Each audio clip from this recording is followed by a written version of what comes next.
Capítulo 3. Luchando con persistencia.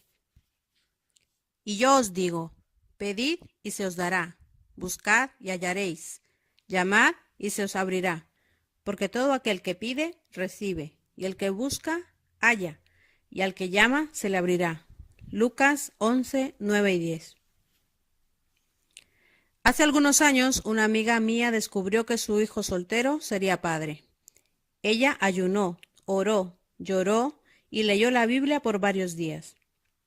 Entonces, Dios le recordó que algunos años atrás Él le había prometido que su hijo sería un ungido hombre de Dios.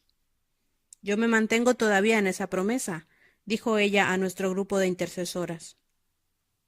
Algún día mi hijo será un ejemplo del perdón de Dios y de su restauración maravillosa, aunque él todavía no lo sea. Dios lo restaurará. Han sido muchos años de batalla por este joven. Sin embargo, mi amiga continúa intercediendo con persistencia y confianza, que verá la victoria en la vida de su hijo. Ella sabe que este quebrantamiento es un tiempo de aprendizaje y de entrenamiento para ser usado por Dios.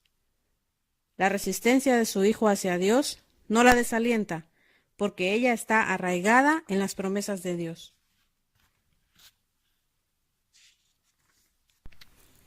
Pero ella está aprendiendo la realidad de lo que muchos padres han aprendido.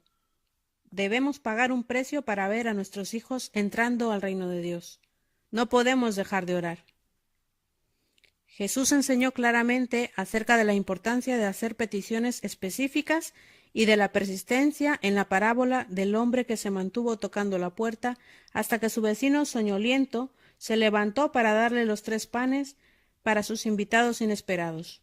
Él hizo una petición persistente y específica y obtuvo lo que pidió.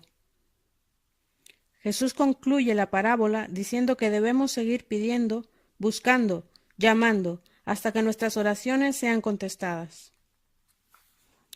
Leemos Lucas 11, del 5 al 13, que dice: Supongamos que uno de ustedes tiene un amigo y a medianoche va y le dice: Amigo, préstame 3 panes, pues se me ha presentado un amigo recién llegado de viaje y no tengo nada que ofrecerle. Y el que está adentro le contesta: No me molestes, ya está cerrada la puerta, y mis hijos y yo estamos acostados. No puedo levantarme a darte nada. Les digo que aunque no se levante a darle pan por ser amigo suyo, sí se levantará por su impertinencia, y le dará cuanto necesite. Así que yo les digo, pidan y se les dará, busquen y encontrarán, llamen y se les abrirá la puerta, porque todo el que pide, recibe, el que busca, encuentra, y al que llama se le abre. ¿Quién de ustedes que sea padre, si su hijo le pide un pescado, le dará en cambio una serpiente? ¿O si le pide un huevo, le dará un escorpión?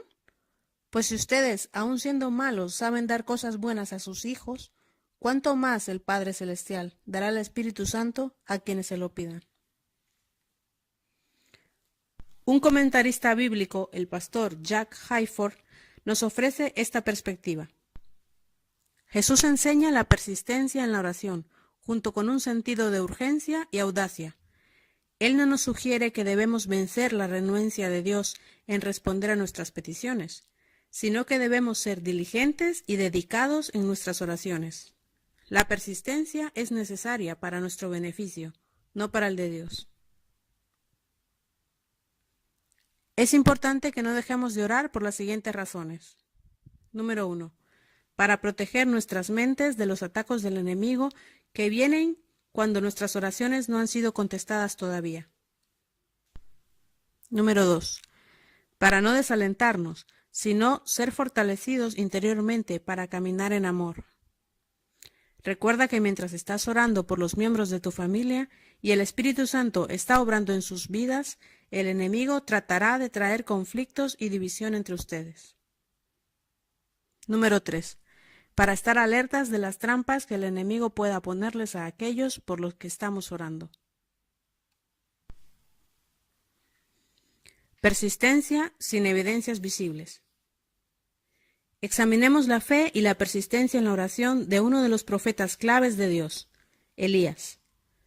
Después que Israel había sufrido por los 3 años de sequía, el Señor le dijo a Elías que se presentara delante del rey Acab, y que entonces la lluvia vendría. El profeta le dice al rey confiadamente: «Sube, come y bebe, porque una lluvia grande se oye». Primera de Reyes 18:41. Elías esperaba la lluvia porque Dios la había prometido.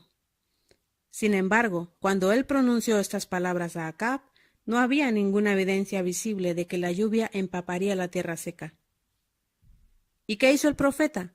Subió a lo alto del monte Carmelo y se postró en tierra con su cabeza hundida entre sus rodillas. 7 veces él envió a su siervo para que observara si la lluvia venía, pero el siervo regresaba y le decía: «No hay nada». Primera de Reyes 18:43. En el Oriente Medio, esta era la postura de las mujeres dando a luz. Era como si Elías estuviese dando a luz la respuesta a su oración, la cual él ya había declarado a Acab. Cuando la primera pequeña señal apareció, era solo una nube del tamaño de la palma de una mano. La medida era como de medio litro para algunos ojos, pero no para los de Elías. Y antes que pasara mucho tiempo, el cielo se puso negro, con copiosas nubes, y cayó una lluvia torrencial. Mi pastor, Dutch Sheets, comenta sobre la oración ferviente de Elías en su libro, La oración intercesora. Por favor, no pierdas la implicancia de este pasaje. Aunque era la voluntad de Dios traer la lluvia, y era también el tiempo para la lluvia, alguien tenía que dar la luz en la tierra a través de la oración. Hace algunos años traté de revivir esta escena en mi mente, cuando estuve en el Monte Carmelo en Israel. Mirando hacia las exuberantes verdes llanuras, recordé la valentía de Elías. ¿Cómo anhelo yo también tener la misma confianza en la palabra de Dios que Elías mostró en esa prueba de su fe? Más tarde, fui motivada a leer el pasaje de Santiago 5, 17 y 18. En donde vemos a Elías como una persona con la misma naturaleza que la nuestra, y no como un elevado dignatario. Como un ser humano común y corriente, pudo ofrecer su ferviente oración de fe. Santiago 5, 17 y 18 dice: Elías era un hombre con debilidades como las nuestras. Con fervor oró que no lloviera, y no llovió sobre la tierra durante 3 años y medio. Volvió a orar, y el cielo dio su lluvia, y la tierra produjo sus frutos. ¿Cómo podemos aplicar la lección de Elías a nuestra experiencia en la oración? A veces, el Señor nos asegura que nuestros hijos están saliendo de su rebeldía o de su situación crítica, aunque no veamos evidencia visible.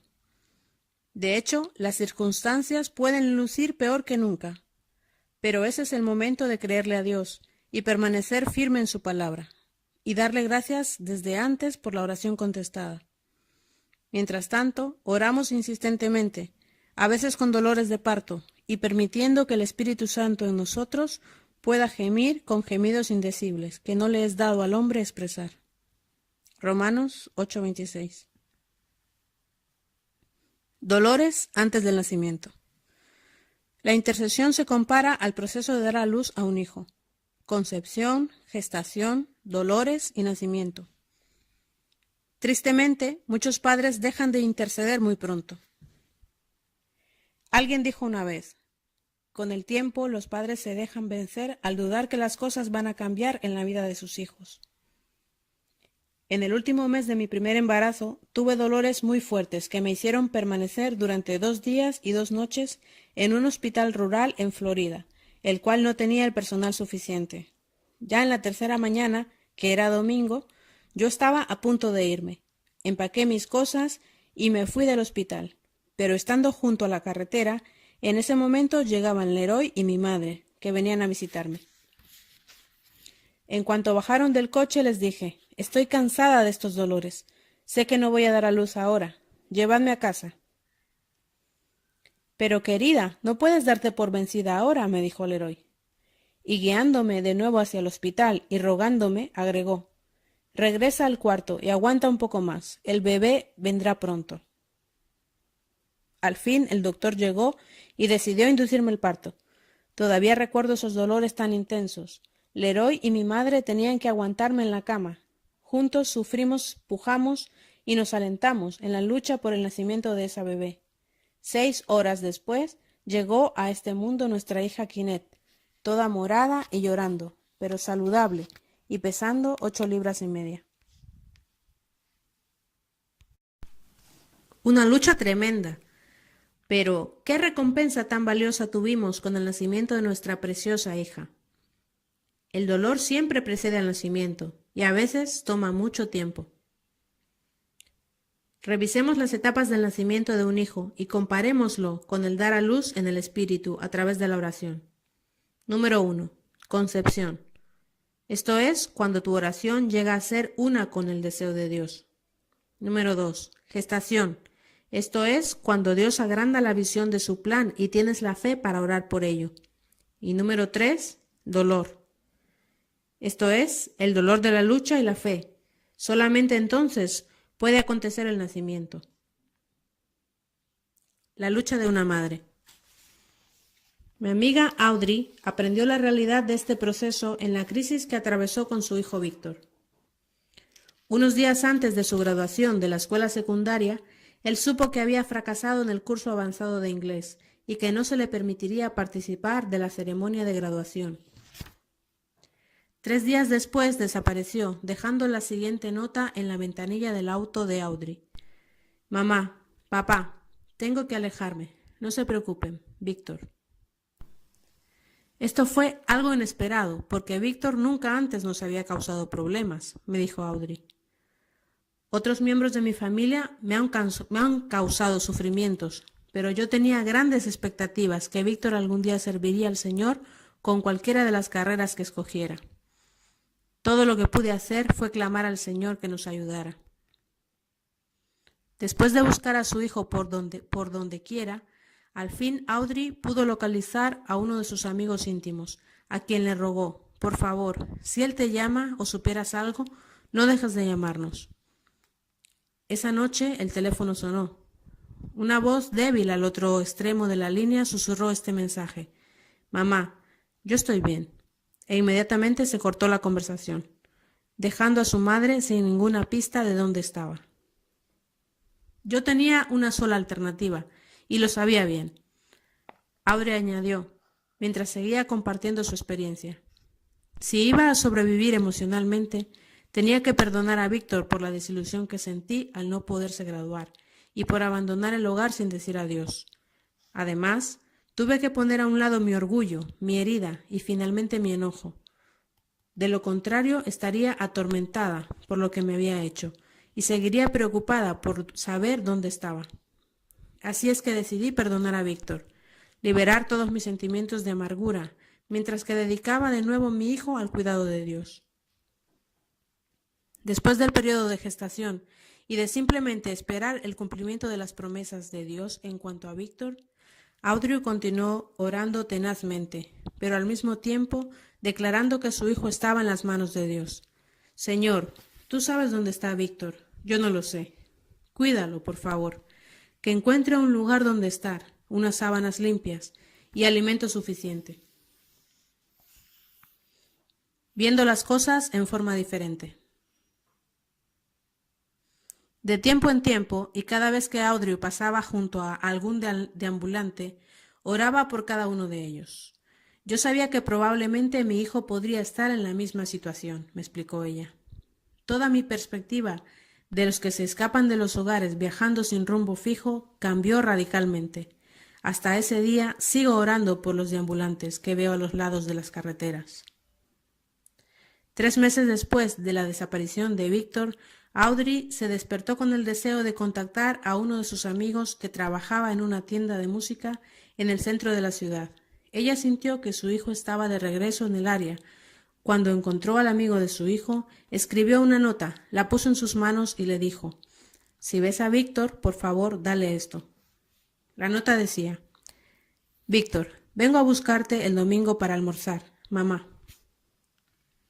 Esa noche el amigo llamó para decirle que Víctor estaría listo para el mediodía del domingo, y le dio la dirección de su apartamento ubicado en una sección peligrosa de la ciudad.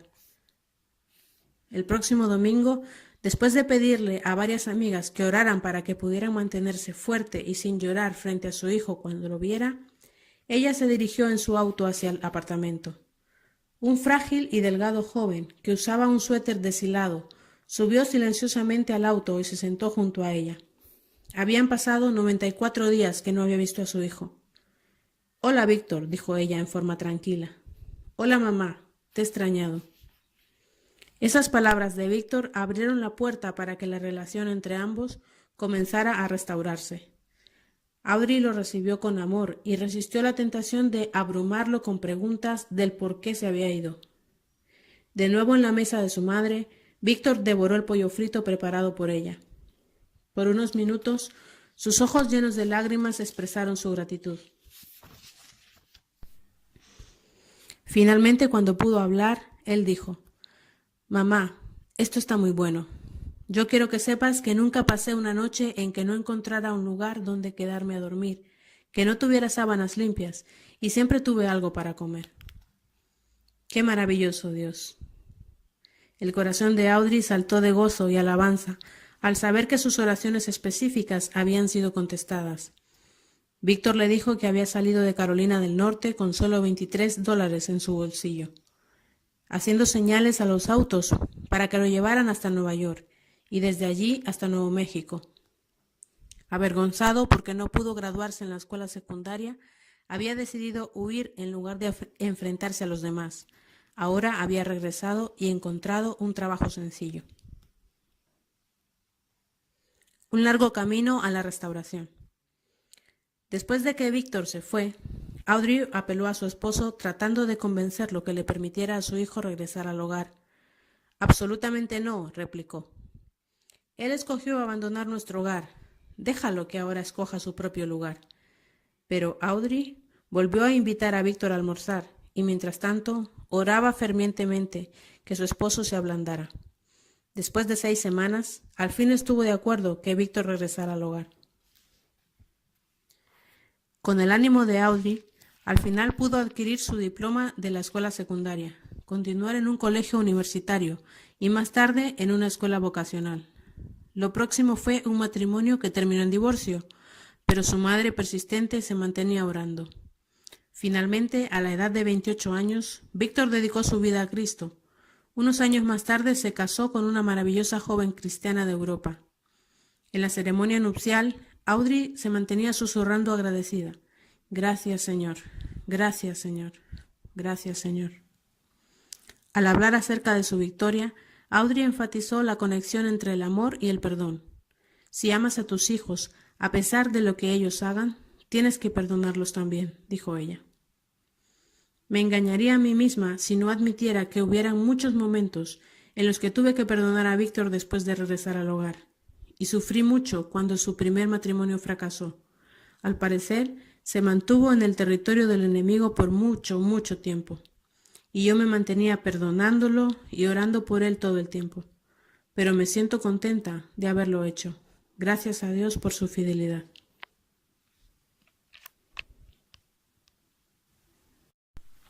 Conflicto en el mundo espiritual. Mientras luchamos para llegar a ver el nacimiento espiritual que toma lugar en la vida de nuestros hijos, nos daremos cuenta que estamos metidos dentro del conflicto que el apóstol Pablo menciona en Efesios 6:12, que dice: «Porque no tenemos lucha contra carne y sangre, sino contra principados, contra potestades, contra los gobernadores de las tinieblas de este siglo, contra huestes espirituales de maldad en las regiones celestes». Estas fuerzas de las tinieblas obstaculizan la verdad del Evangelio, cegando y engañando a nuestros hijos. Como dice en 2 de Corintios 4:4. «El Dios de este mundo ha cegado la mente de estos incrédulos, para que no vean la luz del glorioso Evangelio de Cristo, el cual es la imagen de Dios». Otro pasaje compara al diablo como león rugiente queriendo devorarnos. Primera de Pedro 5:8. Tengamos por seguro que nuestros hijos son el blanco de las tinieblas. Un intercesor se coloca entre Dios y una persona que le ruega por su intervención. Otras veces se para entre el enemigo y la misma persona batallando. Nuestra oración va dirigida hacia Dios y nuestra lucha espiritual es contra el enemigo. Las armas de la guerra espiritual. La buena nueva es que Jesús, el Hijo de Dios, vino al mundo para destruir las obras del diablo. Jesús derrotó a Satanás en la cruz, y el Padre puso todas las cosas debajo de sus pies. Jesús les dice a sus seguidores que ejerciten la autoridad sobre el poder del enemigo hasta que Él regrese. Leemos 1 de Juan 3:8. ¿Qué dice? El que practica el pecado es del diablo, porque el diablo ha estado pecando desde el principio. El Hijo de Dios fue enviado precisamente para destruir las obras del diablo. Efesios 1:22 dice: Dios sometió todas las cosas al dominio de Cristo y lo dio como cabeza de toda su iglesia. Lucas 10:18 y 19 dice: Yo veía a Satanás caer del cielo como un rayo. Sí, les he dado autoridad a ustedes para pisotear serpientes y escorpiones y vencer todo el poder del enemigo. Nada les podrá hacer daño. Lo que sigue son algunas de las armas disponibles para los cristianos mientras oran y batallan contra el enemigo. Primera arma, el nombre de Jesús. Leemos Marcos 16, del 17 al 18.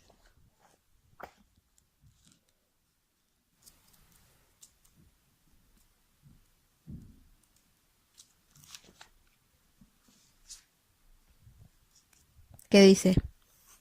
Estas señales acompañarán a los que crean. En mi nombre expulsarán demonios, hablarán en nuevas lenguas, tomarán en sus manos serpientes, y cuando beban algo venenoso, no les hará daño alguno. Pondrán las manos sobre los enfermos, y éstos recobrarán la salud. Lucas 10, del 17 al 19. ¿Qué dice? Cuando los 72 regresaron, dijeron contentos: Señor, hasta los demonios se nos someten en tu nombre. Yo veía a Satanás caer del cielo como un rayo, respondió él. Sí, les he dado autoridad a ustedes para pisotear serpientes y escorpiones y vencer todo el poder del enemigo. Nada les podrá hacer daño. Filipenses 2, del 9 al 11. ¿Qué dice? Por eso Dios lo exaltó hasta lo sumo y le otorgó el nombre que está sobre todo nombre, para que ante el nombre de Jesús se doble toda rodilla en el cielo y en la tierra y debajo de la tierra, y toda lengua confiese que Jesucristo es el Señor, para la gloria de Dios Padre. Segunda arma, la sangre de Jesús. Leemos Colosenses 2, 14 y 15. ¿Qué dice? Y anular la deuda que teníamos pendiente por los requisitos de la ley. Él anuló esa deuda que nos era adversa, clavándola en la cruz. Desarmó a los poderes y a las potestades, y por medio de Cristo los humilló en público al exhibirlos en su desfile triunfal. Hebreos 9, del 12 al 14, dice: Entró una sola vez y para siempre en el lugar santísimo. No lo hizo con sangre de machos cabríos y becerros, sino con su propia sangre, logrando así un rescate eterno. La sangre de machos cabríos y de toros y las cenizas de una novilla rociadas sobre personas impuras las santifican de modo que quedan limpias por fuera. Si esto es así, ¿cuánto más la sangre de Cristo, quien por medio del Espíritu Eterno se ofreció sin mancha a Dios, purificará nuestra conciencia de las obras que conducen a la muerte, a fin de que sirvamos al Dios viviente? Tercera arma, estar de acuerdo. Eclesiastés 4, del 9 al 10. ¿Qué dice? Más valen dos que uno, porque obtienen más fruto de su esfuerzo. Si caen, el uno levanta al otro. Ay del que cae y no tiene quien le levante. Y Mateo 18, del 19 al 20, que dice: Además les digo que si dos de ustedes en la tierra se ponen de acuerdo sobre cualquier cosa que pidan, les será concedida por mi Padre que está en el cielo. Porque donde dos o tres se reúnen en mi nombre, allí estoy yo en medio de ellos.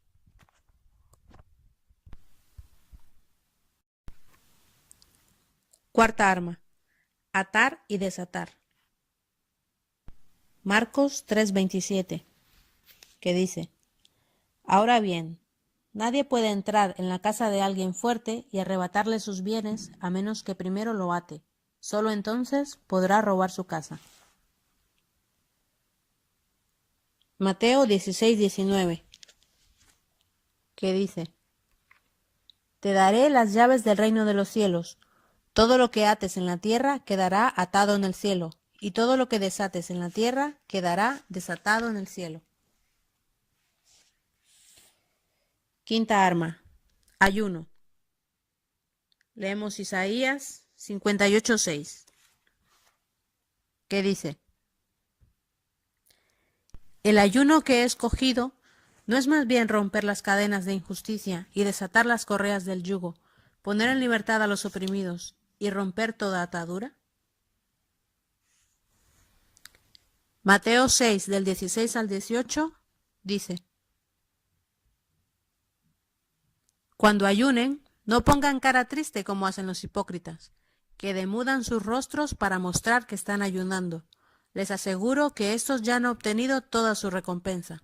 Pero tú, cuando ayunes, perfúmate la cabeza, lávate la cara, para que no sea evidente ante los demás que estás ayunando, sino solo ante tu Padre, que está en lo secreto, y tu Padre que ve en lo secreto te recompensará. Lucas 4:2, que dice: Allí estuvo 40 días y fue tentado por el diablo. No comió nada durante esos días, pasados los cuales tuvo hambre. Sexta arma: la alabanza. Leemos Segunda de Crónicas 20, del 14 al 22, que dice: Entonces el Espíritu del Señor vino sobre Jahaziel, hijo de Zacarías, y descendiente en la línea directa de Benaías, Jehiel y Matanías. Este último era un levita de los hijos de Asaf, que se encontraba en la asamblea. Y dijo Jahaziel: Escuchen, habitantes de Judá y de Jerusalén, y escuche también su majestad.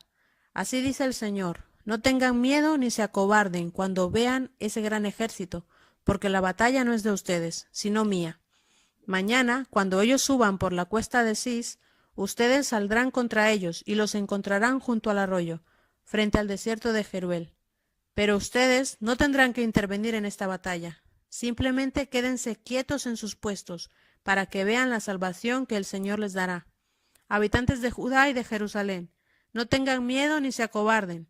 Salgan mañana contra ellos, porque yo, el Señor, estaré con ustedes. Josafat y todos los habitantes de Judá y de Jerusalén se postraron rostro en tierra y adoraron al Señor. Y los levitas de los hijos de Coat y de Coré se pusieron de pie para alabar al Señor a voz en cuello. Al día siguiente madrugaron y fueron al desierto de Tecoa. Mientras avanzaban, Josafat se detuvo y dijo: Habitantes de Judá y de Jerusalén, escúchenme. Confíen en el Señor y serán librados.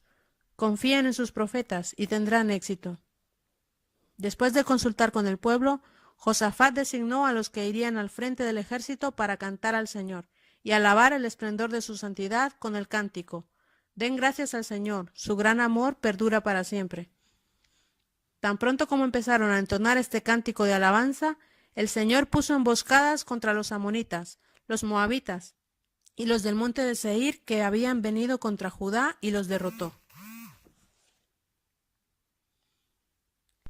Salmo 149 del 6 al 9, que dice: Que broten de su garganta alabanzas a Dios, y haya en sus manos una espada de dos filos, para que tomen venganza de las naciones y castiguen a los pueblos, para que sujeten a sus reyes con cadenas y a sus nobles con grilletes de hierro, para que se cumpla en ellos la sentencia escrita. Esta será la gloria de todos sus fieles. Aleluya, alabado sea el Señor. Y la séptima arma, palabra y testimonio. Leemos Efesios 6:17, que dice: Tomen el casco de la salvación y la espada del Espíritu, que es la palabra de Dios. Hebreos 4:12, que dice: Ciertamente la palabra de Dios es viva y poderosa, y más cortante que cualquier espada de 2 filos. Penetra hasta lo más profundo del alma y del espíritu, hasta la médula de los huesos, y juzga los pensamientos y las intenciones del corazón. Y Apocalipsis 12:11, que dice: Ellos lo han vencido por medio de la sangre del Cordero, y por el mensaje del cual dieron testimonio. No valoraron tanto su vida como para evitar la muerte. Aunque no entendemos totalmente la relación entre la oración y la lucha espiritual, el Espíritu Santo puede enseñarnos cómo orar más efectivamente y cómo hacer guerra espiritual. Nuestra confianza está en Jesús, nuestro comandante, quien nos promete que veremos la victoria. Pablo nos recuerda: las armas de nuestra milicia no son carnales, sino poderosas en Dios para la destrucción de fortalezas. Segunda de Corintios 10:4. Nuestra fe no está en nuestra habilidad para orar, está en la seguridad que Dios nos da que sus armas son suficientes para destruir los planes del enemigo. Tenemos la responsabilidad a través de la oración y de la lucha espiritual de rescatar a nuestros hijos de las fortalezas de Satanás. La autoridad en el nombre de Jesús. Jesús estableció un grupo de seguidores. Leemos Lucas 10, del 1 al 20.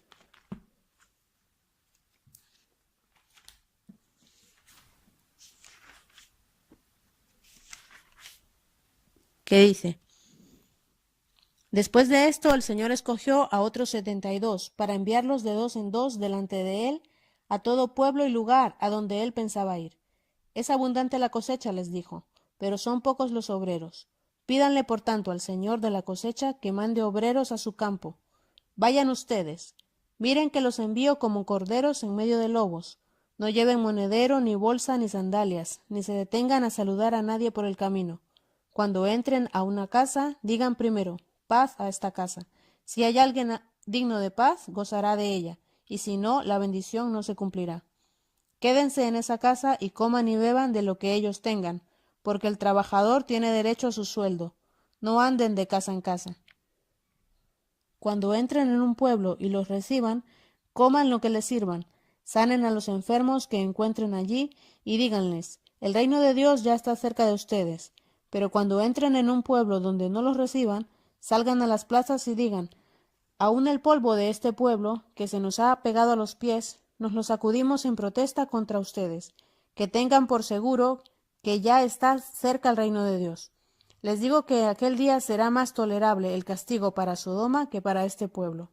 Ay de ti, Corazín, ay de ti, Betsaida, si se hubieran hecho en Tiro y en Sidón los milagros que se hicieron en medio de ustedes, ya hace tiempo que se habrían arrepentido con grandes lamentos, pero en el juicio será más tolerante el castigo para Tirón y Sidón que para ustedes.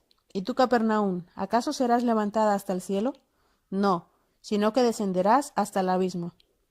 El que los escucha a ustedes, me escucha a mí. El que los rechaza a ustedes, me rechaza a mí. El que me rechaza a mí, rechaza al que me envió.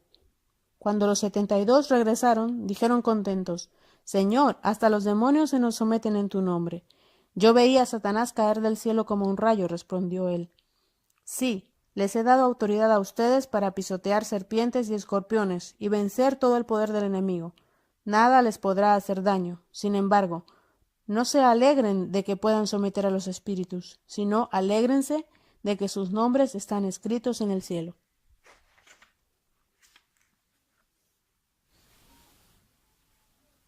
Jesús estableció un grupo de seguidores, y les dio autoridad para vencer toda fuerza del enemigo, a través de su nombre.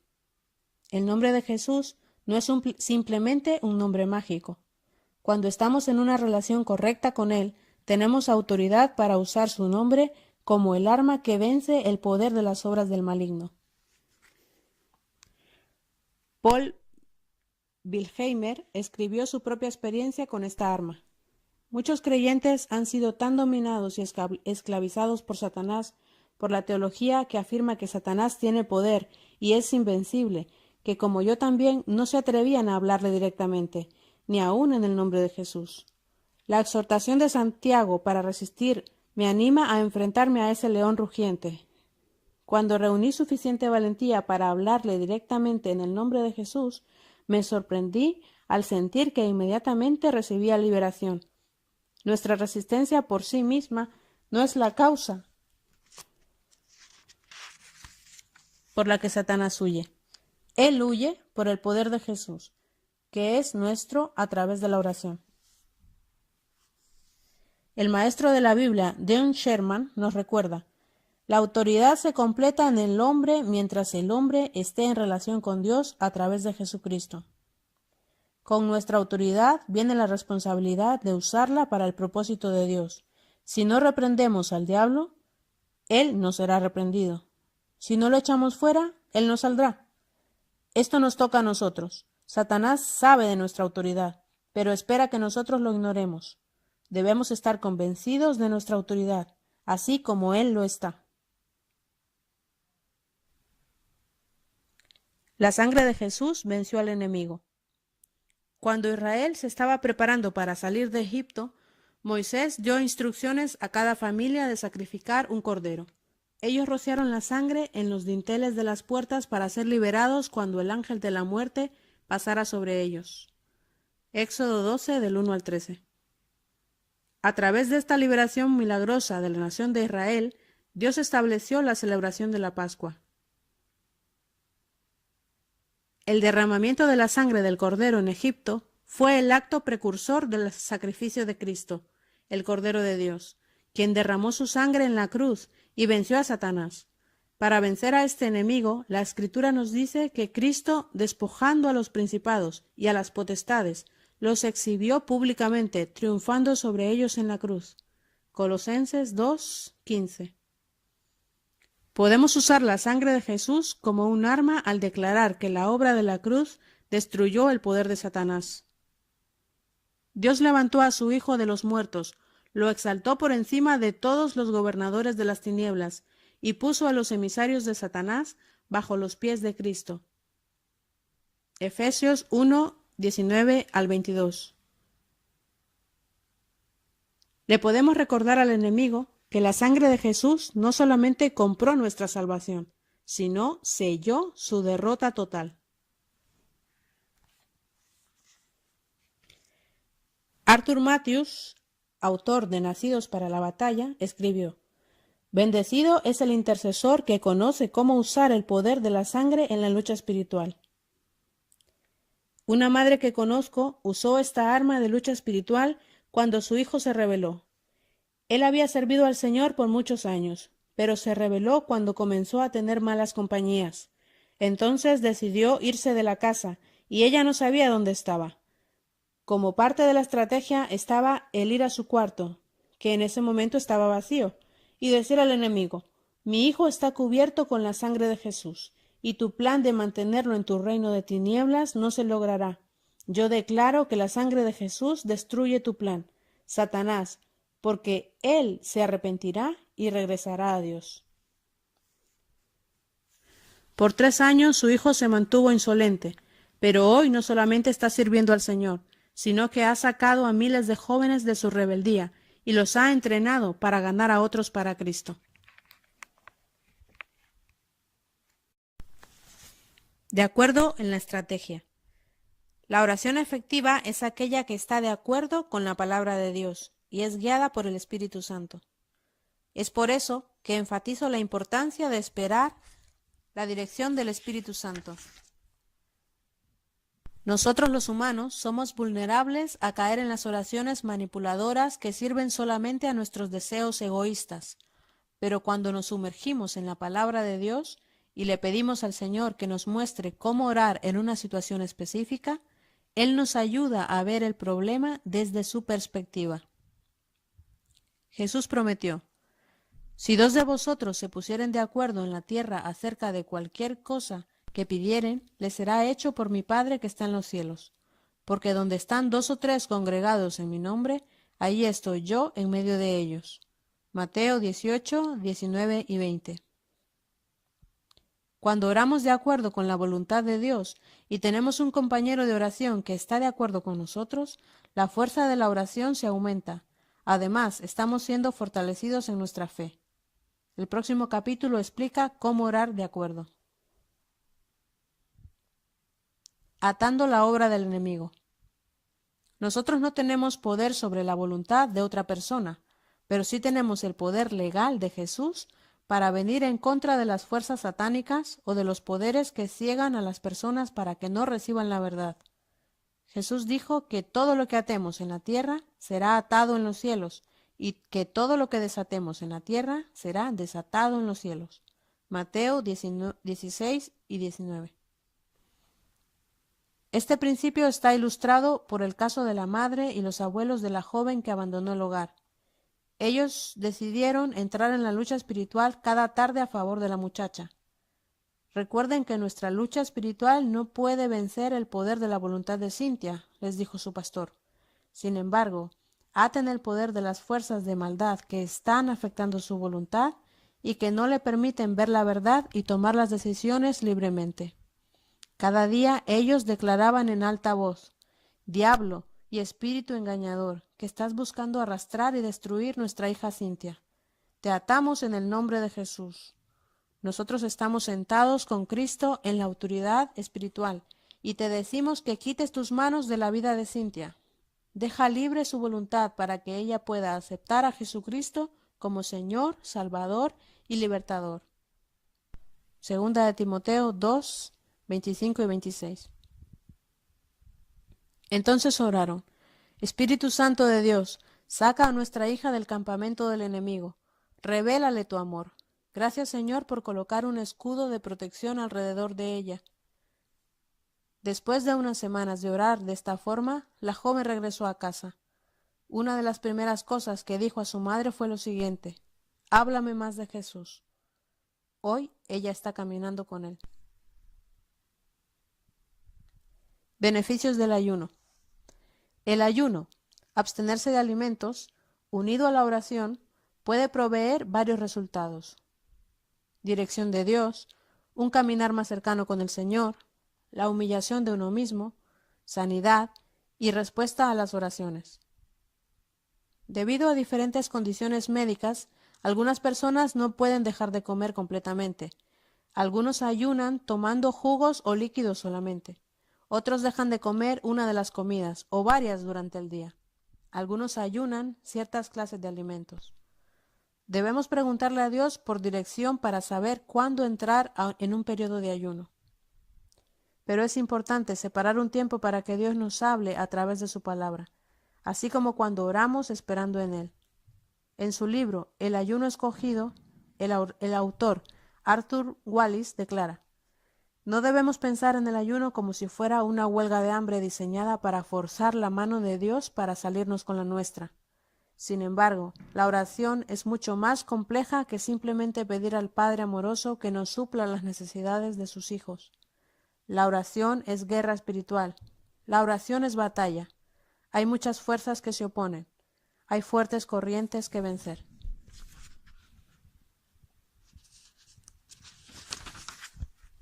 El hombre que ora con ayunos le da notificación al cielo que está orando fervientemente y que no se dará por vencido, ni dejará a Dios hasta que lo bendiga. La alabanza confunde al enemigo. La alabanza es un arma a nuestro alcance. Las maquinaciones de Satanás se quebrantan cuando alabamos al Dios Todopoderoso y declaramos su victoria. La lectura de los Salmos nos ayuda a darnos cuenta de la importancia de alabar a Dios en cualquier circunstancia, simplemente porque Dios es digno de nuestra alabanza. Cuando Pablo y Silas fueron echados en la cárcel por predicar el Evangelio, cantaban himnos y alabanzas desde su celda en medio de la noche, y de pronto un terremoto se sintió en toda la prisión, y fueron liberados. Hechos 16, del 16 al 26. Nos podemos imaginar el estado de confusión que hubo en las filas del enemigo cuando esa prisión fue demolida. Este acontecimiento nos enseña la importancia de alabar a Dios aún antes de la victoria. Satanás odia la alabanza porque enfoca nuestra atención en Dios y declara su propia derrota. Úsala como un paquete de dinamita que puede demoler las fortalezas, y recuérdale al enemigo que sus maquinaciones en contra de nuestros hijos son nulas y deshechas porque Cristo obtuvo la victoria en la cruz. Usando la palabra como arma. Recuerdo los días en que caminaba de un lado a otro batallando contra las fuerzas del enemigo por la liberación de mis hijos. Siguiendo el ejemplo de Jesús de usar la palabra de Dios como arma poderosa, hablé en voz alta y dije, escrito está. Entonces oré repitiendo varios pasajes de las Escrituras. La descendencia de los justos será liberada, y todos los hijos serán enseñados por Jehová, y se multiplicará la paz de tus hijos, pues a sus ángeles mandará acerca de ti, que te guarden en todos tus caminos. Basado en Proverbios 11:21, Isaías 54:13 y Salmos 91:11. Mientras estudias la palabra de Dios y oras, el Espíritu puede guiarte a la escritura exacta que será apropiada para cada situación que se presente. Puedes parafrasear los versículos e insertar los nombres de tus hijos, y así almacenas tu propio arsenal de escrituras para orar con ellas por tu familia. Las armas de guerra que Dios nos provee son efectivas si nos disciplinamos para usarlas. Recuerdo cuando me sentía desanimada porque mis oraciones por mis hijos no eran contestadas. El Señor trajo a Paul Wilheimer y a su esposa Jenny a comer con nosotros, y usó ese momento para alentarme. La historia que compartió conmigo esa noche acerca del poder de la oración de su propia madre aparece en uno de sus libros. Mi madre usó esas armas conmigo. Yo estaba muy hostil contra Dios, como cualquier otro pecador, y peleaba todo el tiempo. Pero llegó el momento cuando me fue mejor deponer mis armas de rebelión que continuar mi resistencia. La presión que el Espíritu Santo ejercía sobre mí llegó a ser tan poderosa que voluntariamente busqué alivio al ceder mi voluntad rebelde. La atracción del amor divino era tan fuerte que de mi propia voluntad me refugié en los brazos de la gracia redentora. Me convertí en un cautivo dispuesto. Este testimonio me motivó a tomar mis armas y continuar la batalla. A pesar de las circunstancias negativas del momento, recordé esta promesa. Mas a Dios gracias, el cual nos lleva siempre en triunfo en Cristo Jesús, y por medio de nosotros manifiesta en todo lugar el olor de su conocimiento. 2 Corintios 2:14. Cuán agradecida estaba de que se me recordara que si solo me mantenía fielmente en oración, Dios nos llevaría a la victoria, porque su Hijo pagó el precio para derrotar al enemigo. Oración. Padre Celestial, vengo a pedirte por mi hijo, para que sea liberado de toda artimaña y engaño que el diablo ha usado para mantenerlo cautivo. Permite que cada fortaleza de incredulidad y argumento vano en su vida sea quebrantado y traído a la cautividad de la obediencia de Cristo. 2 Corintios 10:5. Señor, obra en su vida para que se dé cuenta cuánto te necesita. Muéstrale que debe clamar a ti para que lo salves. Envía obreros en su camino para que le hablen al corazón y le revelen tu verdad. Gracias, Señor, que por tu misericordia mi hijo está saliendo de las ataduras del enemigo. En el nombre de Jesús. Amén.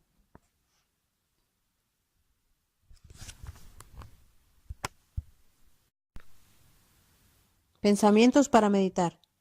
Hay momentos en que estás orando y leyendo la Biblia y de pronto el Señor te revela la causa por la que alguno de tus hijos no ha entregado su corazón a Cristo. Si te ha pasado esto, pídele una estrategia definida para orar por él o ella. Las siguientes son posibles causas por las que la gente no se entrega al Señor, y por supuesto no son las únicas. Primera causa. Satanás los ha cegado. Leemos 2 Corintios 4:4, que dice: El Dios de este mundo ha cegado la mente de estos incrédulos, para que no vean la luz del glorioso Evangelio de Cristo, el cual es la imagen de Dios. Segunda causa. Satanás los ha mantenido cautivos para que hagan su voluntad. Segunda de Timoteo 2:26, que dice: De modo que se despierten y escapen de la trampa en el que el diablo los tiene cautivos, sumisos a su voluntad. Tercera causa.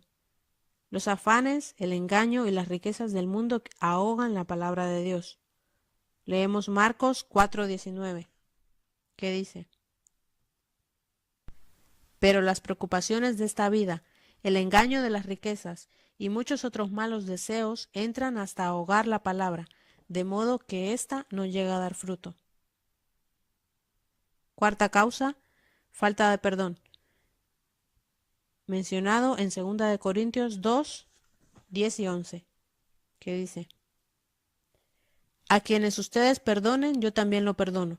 De hecho, si había algo que perdonar, lo he perdonado por consideración a ustedes en presencia de Cristo. Como una artimaña del diablo. Leemos también Marcos 11, del 25 al 26. Y cuando estén orando, si tienen algo contra alguien, perdónenlo, para que también su Padre que está en el cielo les perdone a ustedes sus pecados. Y quinta causa, no hay suficientes obreros para las mies. Pídele al Señor que envíe obreros para trabajar en las mies. Mateo 9:38, que dice: Pídanle por tanto al Señor de la cosecha que envíe obreros a su campo.